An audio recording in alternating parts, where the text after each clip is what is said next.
খালেদা জিয়া এবং আগামী রাষ্ট্রনায়ক জনাব তারেক রহমানের অত্যন্ত বিশ্বস্ত ঘনিষ্ঠজন আমাদের প্রাণপ্রিয় নেতা অ্যাডভোকেট জয়নুল আবেদিন আমাদের মাঝে উপস্থিত আছেন। আজকের এই অনুষ্ঠানের প্রধান বক্তা বাংলাদেশ জাতীয়তাবাদী যুবদল বরিশাল জেলার সম্মানিত সাধারণ সম্পাদক, সাবেক যুবদল কেন্দ্রীয় কমিটির সম্মানিত সহসভাপতি, এই বাবুগঞ্জের কীর্তি সন্তান অ্যাডভোকেট এইচ.এম. তসলিমউদ্দিন। আমাদের মাঝে উপস্থিত আছেন আইনজীবী বাংলাদেশ জাতীয়তাবাদী যুবদলের সাবেক আইন বিষয়ক সম্পাদক, বাংলাদেশ জাতীয়তাবাদী সুপ্রিম কোর্টের attorney general advocate Yunus Ali রবি উপস্থিত। যাদেরকে ঘিরে আজকের এই অনুষ্ঠান, সম্মানিত শিক্ষক মন্ডলী উপস্থিত, বিভিন্ন রাজনৈতিক দলের সম্মানিত নেতৃবৃন্দ এবং সুধীবৃন্দ, ভাইরা আমার, আজকে এমন একটি সময় এখানে বক্তা করিতে দাঁড়িয়েছি, মনে হচ্ছে আজ থেকে 20 বছর আগের কথা। একসময় ছাত্র ছিলাম, পরে অবশ্য দীর্ঘদিন এই মাধ্যমিক বিদ্যালয়ের সভাপতির দায়িত্ব পালন করেছি। তখনকার সময় দেখেছি একজন শিক্ষক সকাল 10টায় থেকে 5টা 40% বেতন দিতেন সরকার, আর 60% আদায় করতে হতো অভিভাবকদের কাছ থেকে। দেখতাম তাদের কি কষ্ট। একটি দুটি শাকের বাহিরে তাদের গায়ে কোন শাক জামা কাপড় ছিল না। তারা তো কষ্ট করেও আমাদেরকে যে শিক্ষা দিয়েছেন, তারা কিন্তু কোন অর্থের বিনিময়ে এ পেশায় আছে। আমি অনেক ছাত্রকে জিজ্ঞেস করেছি, স্যার এখানে তো কষ্ট হয়, তা আপনারা অন্য পেশায় গেলেন না কেন? বলছি অন্য জায়গায় চাকরি হয়েছিল, কিন্তু একবার যে ঢুকেছি, এই ছাত্র ছাত্রীদের মুখের দিক তাকিয়ে এখান থেকে আর বেরোতে পারিনি।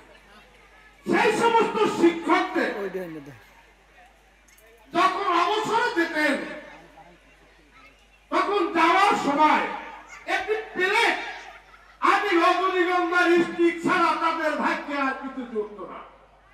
যদিও আজকে তার একটু ব্যতিক্রম হয়েছে, তারপরেও এই শিক্ষকদের যেভাবে সরকারের মূল্যায়ন করা উচিত, তাদের বেতন বৃদ্ধি করা উচিত, তাদের মান যেভাবে বৃদ্ধি করা উচিত, সেইটা কিন্তু হচ্ছে না। অথচ তারা হচ্ছে মানুষ গড়ার কারিগর। আজকে এখানে যিনি প্রধান অতিথি অ্যাডভোকেট জয়নুল আবেদিন স্যার, উনি যদি এমপি হতে পারেন, ইনশাআল্লাহ মন্ত্রী হবেন। বাংলাদেশ জাতীয়তাবাদী দল যদি সরকার গঠন করে, আমরা এই শিক্ষকদের স্যারের মাধ্যমে আমরা সরকার, ভবিষ্যৎ বিএনপি সরকার গঠন করলে আমরা চাই এই শিক্ষকদের মূল্যায়ন করতে, একদিকে বেতন বৃদ্ধি করতে, আরেকদিকে তাদেরকে প্রথম শ্রেণীর মর্যাদা দেওয়ার জন্য।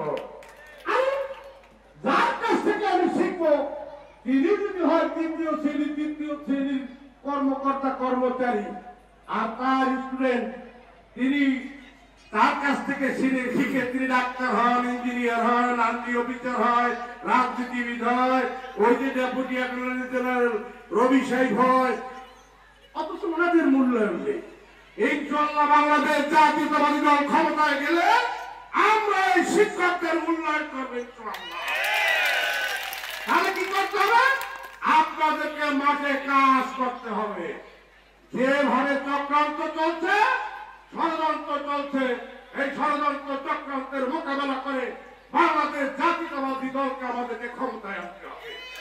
আমাদের নেতা অ্যাডভোকেট জয়নুল আবেদিন সাহেবকে আমাদেরকে এমপি বানাতে হবে।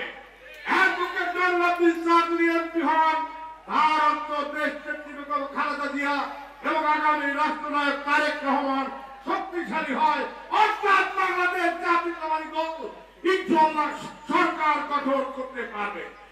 আর এই সরকার গঠন করতে পারলে শুধু শিক্ষকদের নয়, এই এলাকার রাস্তাঘাট, ব্রিজ, কালভার্ট, মানুষের ভাগ্য উন্নয়নে বাংলাদেশ জাতীয়তাবাদী দল অতীতে যেভাবে কাজ করেছে ভবিষ্যতেও সেইভাবে কাজ করবে, এই আশাবাদ ব্যক্ত করে সবাইকে ধন্যবাদ জানিয়ে বক্তব্য শেষ করছি।